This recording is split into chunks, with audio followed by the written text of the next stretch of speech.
World champions against European champions, Julie. Does this mean that England are the best in the world right now?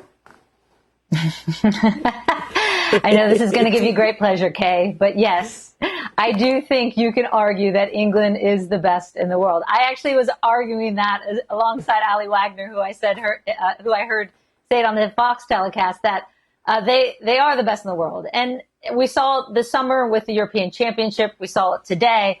But I think you have to put this in context of the week that these U.S. players have had.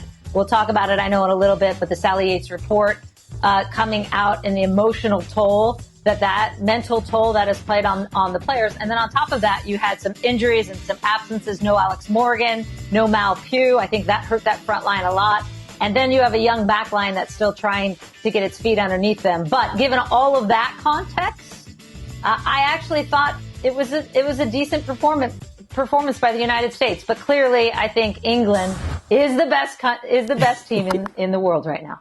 European champions England scored a rare 2-1 win over the World Cup holders United States women's national team in a pulsating friendly at London's Wembley Stadium on Friday.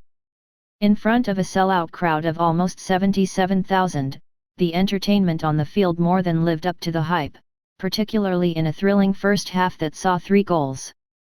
Lauren Hemp and a Georgia Stanway penalty gave England the goals they needed, either side of a goal from Sophia Smith that briefly drew the US level. There was controversy too, when the US was denied a second equalizer before halftime when the video assistant referee ruled it out for offside in the buildup. They're an incredible squad and they showed once again they're very good, USWNT coach Vlatko Andonovski said of England afterward. If you give them a little space, they have players that can make a difference. They have an incredible coach, who's done a very good job ever since she came here, and I wouldn't mind facing them in the final again. Preparations for the game had been dominated by the release earlier in the week of a report from Sally Yates that detailed systemic abuse and misconduct in the National Women's Soccer League, NWSL. Players from both teams united before kickoff in a sign of solidarity with victims of sexual abuse, holding a banner that read "Protect the Players" and wearing teal armbands. The US players had spoken of the game being a welcome distraction from an exhausting few days, and once the whistle sounded, the intensity on the field was far above that of a regular friendly. This was, after all, a rematch of the 2019 World Cup semi-final, won by the Americans, and a meeting between US and England teams that had gone 23 and 22 games, respectively, unbeaten. It was also a chance for both teams to measure where their preparations stand ahead of next year's World Cup. England, having already delivered a warning shot, had the home crowd jubilant after just 10 minutes. Euro 2022 Golden Boot winner Beth Mead was the creator, breaking clear down the right and sending in a low cross. US defender Alana Cook failed to intercept the ball, only slowing it into the path of Hemp, who had a simple finish from 6 yards. It was the first time the US had been behind in any game since last year's Olympics semi-final against Canada, which was also the last time the Americans had been beaten. The deficit could soon have been doubled, too, but this time Hemp's shot was blocked in front of goal. Smith, though, was starting to make her presence felt at the other end.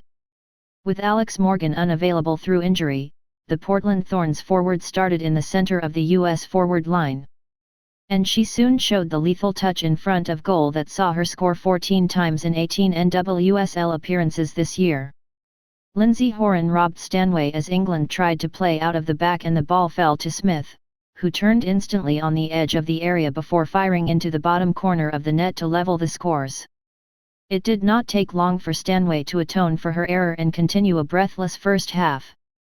Less than 5 minutes after the US pulled level, the referee was called over to review a high boot by Holly Mace, on for the injured Emily Fox, on England's Lucy Bronze just inside the area. A penalty was duly awarded and Stanway made no mistake, sending US goalkeeper Alyssa Nair the wrong way.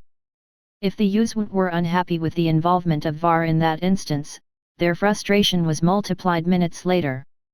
The visitors thought they had leveled the scores once more after a glorious attacking move ended with Megan Rapinoe dummying a Smith cross into the path of Trinity Rodman, who finished at the back post. A long VAR review, though, ruled that Smith had been offside in the build-up by the smallest of margins despite replays not offering a clear view. The drama continued early in the second half, with Bronze and Smith going close to adding to the scoring at either end. With less than 10 minutes remaining, the referee pointed to the spot for a penalty to the US, but replays showed the ball had clearly hit the back and not the arm of Hemp, and the call was swiftly overturned.